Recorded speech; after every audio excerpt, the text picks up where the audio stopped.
నిన్నటి current affairs లోని చివరి ప్రశ్నకు సమాధానం. ఖేలో ఇండియా యూత్ గేమ్స్ 2025కి ఆతిథ్యం ఇవ్వనున్న రాష్ట్రమేది? 2025లో జరగనున్న Khelo India youth games, Khelo India పారా గేమ్స్ కు బీహార్ ఆతిథ్యం ఇవ్వనుంది. కేంద్ర యువజన వ్యవహారాలు, క్రీడా శాఖ మంత్రి డాక్టర్ మన్సుఖ్ మాండవీయ ఈ విషయాన్ని ప్రకటించింది. ఇక మొదటిది, న్యూఢిల్లీలో గ్లోబల్ కోఆపరేటివ్ కాన్ఫరెన్స్. నవంబర్ 25 నుంచి 30 వరకు న్యూఢిల్లీలో international cooperative alliance global cooperative conference జరగనుంది. ఐసీఏ 130 సంవత్సరాల చరిత్రలో భారతదేశంలో ఈ కాన్ఫరెన్స్ నిర్వహించడం ఇదే మొదటిసారి. ఈ సందర్భంగా యుఎన్ ఇంటర్నేషనల్ కోఆపరేటివ్ ఇయర్ 2025ను ప్రధాని నరేంద్ర మోదీ ప్రారంభించనున్నారు. ఇక రెండవది, ఐఎస్ఏలో చేరిన అర్మేనియా.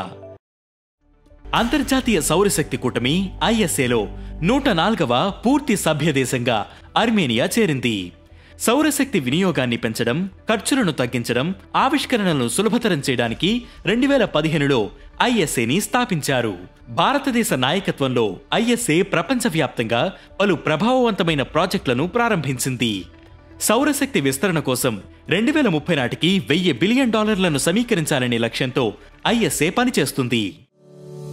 ఇక మూడవది, హర్యానాలో తొలి రాజ్యాంగ మ్యూజియం. హర్యానాలోని సోనీపట్లో ఓపీ జిందాల్ గ్లోబల్ యూనివర్సిటీలో భారతదేశపు మొట్టమొదటి రాజ్యాంగ మ్యూజియాన్ని ఏర్పాటు చేశారు. రాజ్యాంగంపై ప్రజలకు అవగాహన పెంచడం దీని లక్ష్యం. భారత రాజ్యాంగం అమల్లోకి వచ్చి 75 సంవత్సరాల పూర్తయిన సందర్భంగా దీనిని ఏర్పాటు చేశారు. ఇక నాల్గవది, గగన్యాన్ కోసం ఏఎస్ఏతో ఒప్పందం.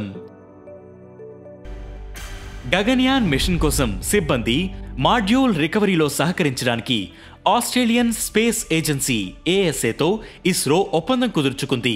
Human space flight centre director D K Singh, space capabilities branch general manager Jarrod Powell ఈ ఒప్పందంపై సంతకం చేశారు. ఇక ఐదవది, జులన్ గోస్వామికి అరుదైన గౌరవం. కలకత్తాలో ఉన్న ఈడెన్ గార్డెన్స్ మైదాన్లోని ఓ స్టాండ్కు భారత మహిళల జట్టు మాజీ captain, pace bowler Jhulan Goswami పేరు పెట్టనున్నారు.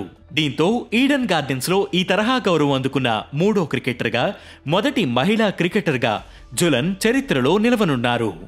ఇక ఈరోజు current affairs question, father of Indian navy అని ఎవరిని అంటారు? ఈ ప్రశ్నకు సమాధానం మీరే కామెంట్ చేయండి.